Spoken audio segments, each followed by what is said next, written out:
Nature tempering, our reconnection with nature, the new biology of water, mitochondria and innate CO2, eustress and hormesis, and finding your sweet spot. I'll let you know, Joe, Carolyn, Peter, and Monica, you're the ones I can see, so you can give me a lots of love if you like something, okay? Okay. Our reconnection with nature.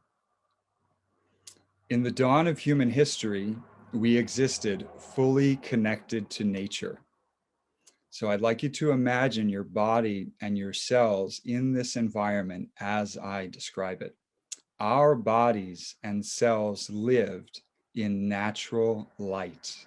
We were bathed in sunlight. We were connected to the magnetism and microbiome of the earth. We consumed pristine air, water, and food, and naturally adapted to air temperature variations. Our cells have a memory of this original condition, and we had an earth-based spirituality that naturally emanated from this intimate connection and reverent relationship to our natural world. Over time, humanity has become disconnected from nature. So we're going to imagine our bodies and cells in this environment. Now our bodies and cells live under artificial light, disconnected from the magnetism and microbiome of the earth, consuming degraded air, water, and food, and no longer tolerant of natural temperature variations. This is the condition we find ourselves in now. We are separated from the earth physically, mentally, and spiritually, and we are destroying our natural world as a natural outcome of this disconnection. It's maybe not a heart thing, but it's deep. Disconnected and destimulated from nature, we have weakened cell bioenergetics. Mitochondrial metabolism and innate CO2 production is weak compared to what it once was. We have lost our birthright of robust health. Our brain, nervous system, endocrine, cardiovascular, musculoskeletal, immune systems, our gut, all body systems, all connected, have become fragile and diseased relative to earlier times.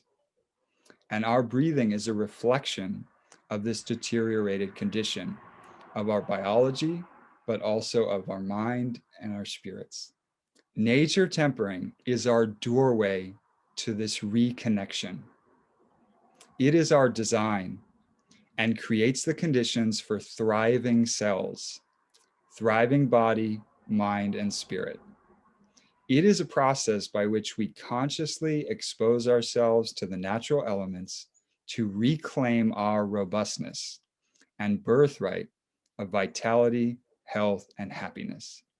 In nature tempering, we use the resources we have in our environment to elevate cellular CO2 production and to strengthen all body systems.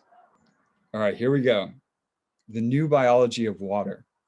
What we understand now is that electrons are the currency of all life on Earth. Water is the battery of all living things on Earth. Sunlight and infrared light are the recharger, and the Earth's magnetism is the organizing field. This is what is called quantum biology, and it's over 100 years in the making, and it's a new understanding of how life on Earth works. We are 99% water by molecule, 99%. So the properties of water dominate the nature of the internal environment in our bodies, and we must appreciate that we are water. So this is how water works. Electrons are the currency, water is the battery, sunlight and infrared light are the rechargers, and the Earth's magnetism is the organizing field. This little picture right here, you're the glass of water. This is from Nobel Prize winning literature throughout the 20th century, added on recently by the Gerald Pollack, different researchers understanding the nature of water. in living systems, 4-stage water. We were taught in high school or college, there's solid, liquid, gas. Well, water has a 4th stage. It's called easy water or exclusion zone water. And it creates a self-generating electron battery.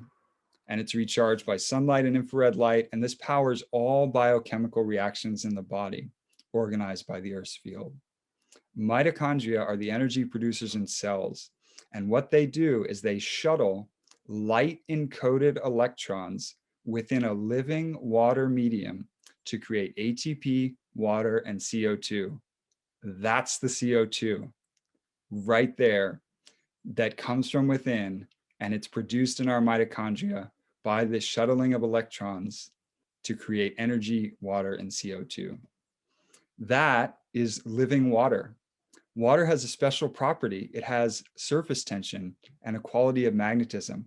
When it touches a hydrophilic surface, all of the negative charges rush there and the positive charges pull away, allowing for surface tension water. When you cut yourself, you don't leak water. Your water is in a gel state in your body, and it has these really special properties. This is like such deep research, and I'll give you sources where you can look more deeply into it. But Buteyko's vital CO2 comes from within, from a robust mitochondrial energy production, which is our cell respiration, and that takes place within structured biological water. Here's the thing. Nature tempering recharges and structures our water.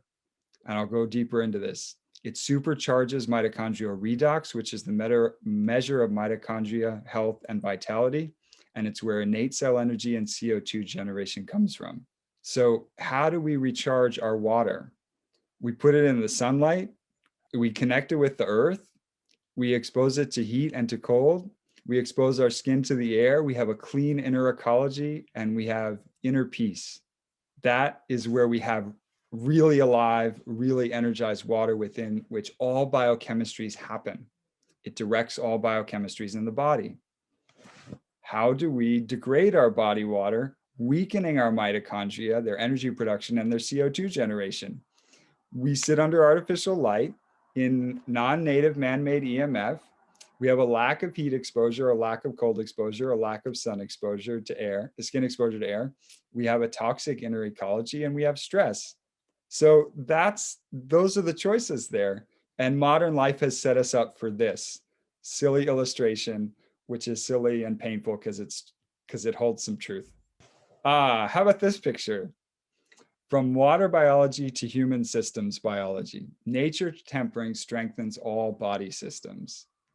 The brain and nervous, endocrine, hormonal, cardiovascular, respiratory, immune, detox organs, lymphatics, all associated metabolics, biochemistries, the microbiome, and mental emotional states.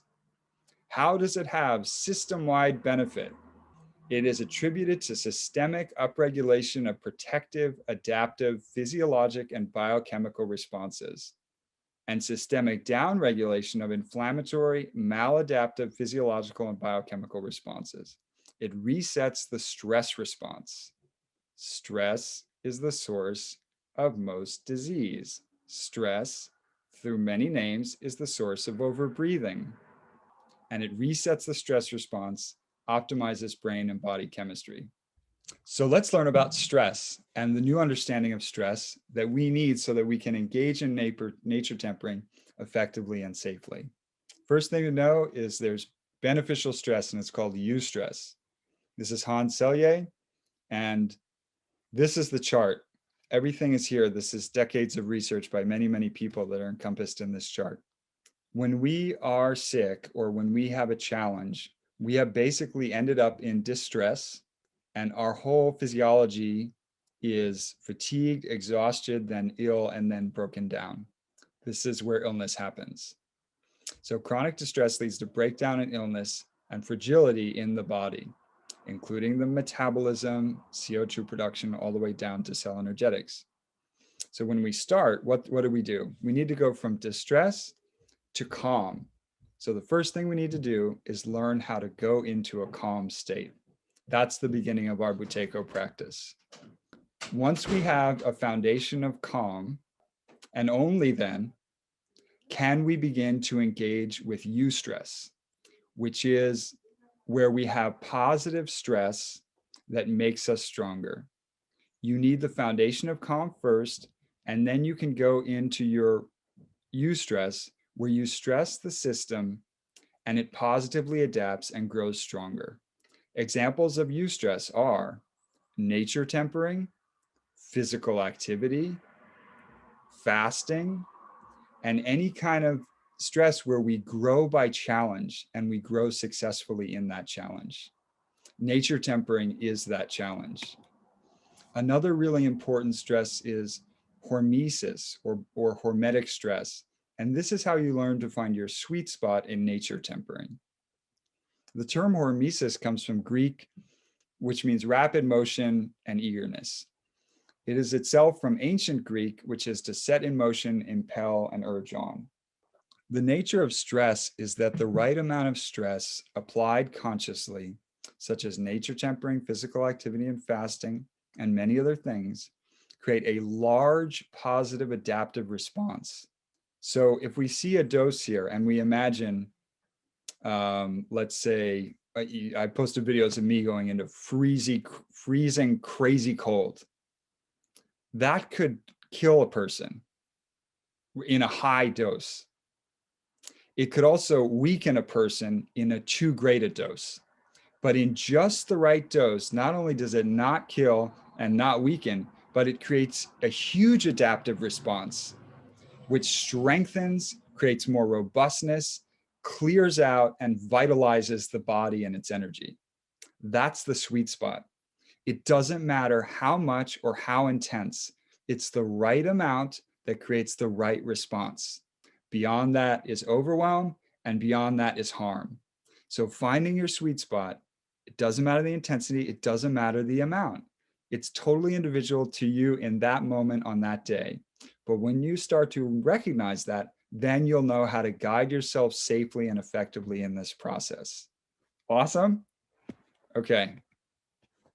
So, nature tempering and the 4 key elements. Who is that amazing person in the upper right? That's Porfiry Ivanov, who would walk through Moscow and other parts of Russia where he lived in his shorts, and that was his all he ever wore. Bare feet, shorts, no shirt in the freezing Russian winter. Unbelievable capacity. And this beautiful illustration of our dear sweet Buteyko here.